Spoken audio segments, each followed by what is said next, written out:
welcome back to my channel. Today's video is just a little morning in our life on a Monday morning, and it's kind of rainy outside. And I already dropped my youngest son off at his school that he goes to 3 days a week, and we're just doing some homeschool this morning with my oldest son and cleaning up the kitchen. And I'm going to do a fridge clean out. But yeah, I hope that you enjoy today's video. Please give it a thumbs up.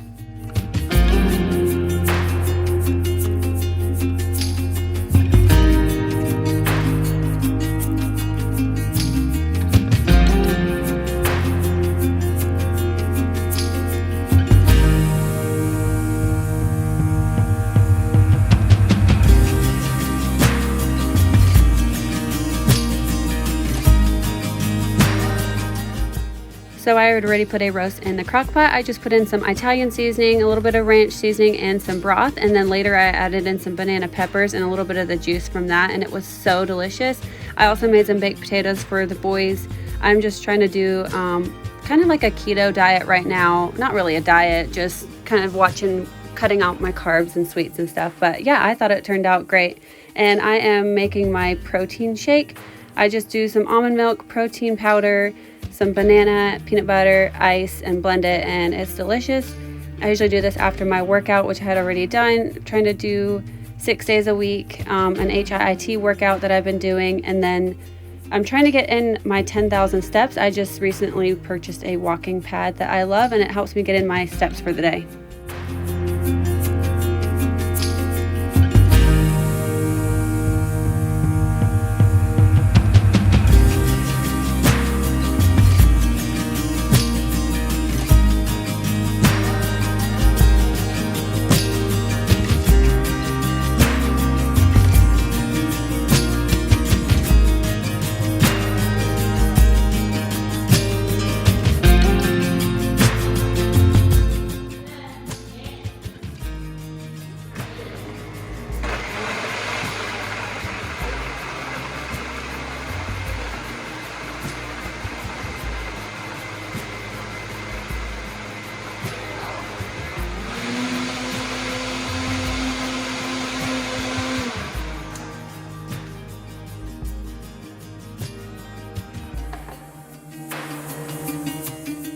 So now I'm just sitting down with Keaton for his homeschool for the day. He is doing teaching textbooks math, which is, it's like a tutor lesson in the beginning, and then he does the questions for that lesson, which is really nice. I feel like this is a good fit for him right now. He is in 6th grade, which is pretty wild to me, thinking I have a 6th grader in the house. And I just honestly learn alongside with him. If I'm not sure what to do, I will look it up and relearn it and then teach him how to do it. So, which works well for us. And then the rest of the courses he does is with Bob Jones, and that is also a lesson he can watch. And then he has the work text in book form for that. But yeah, that's been working for us. For now, I just take it a year at a time and then kind of reevaluate for the next year and then go from there.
My fridge was getting so nasty, and we had so many leftovers that went bad that we didn't eat. I felt terrible throwing it away, but it is what it is. And I don't know if I really even honestly wiped this thing down since we moved in. And yeah, it was just getting nasty and needed a good wipe down. I think it's easier for me to do a section at a time instead of getting everything out and putting it back in. I just kind of do sections and then organize it as I go and kind of switch things around, take stuff out and wipe it down. But yeah, it was so much nicer when I was done, and it feels good to have that finished, and it will probably be another 3 months till I get to it.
I find myself cleaning my sink pretty often. I'm just worried about the white getting stained. I don't know, I mean, if I just keep up with it, if it'll just prevent it from getting stained, but I don't know. I feel like down the road it'll happen at some point and there will be stains on it. So if you have a white sink and you keep up with it and it's not staining, let me know your tips and tricks. I would love to know.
I hope that you enjoyed this video, and please subscribe to my channel if you haven't already and give it a thumbs up, and I will see you guys on the next one. Bye!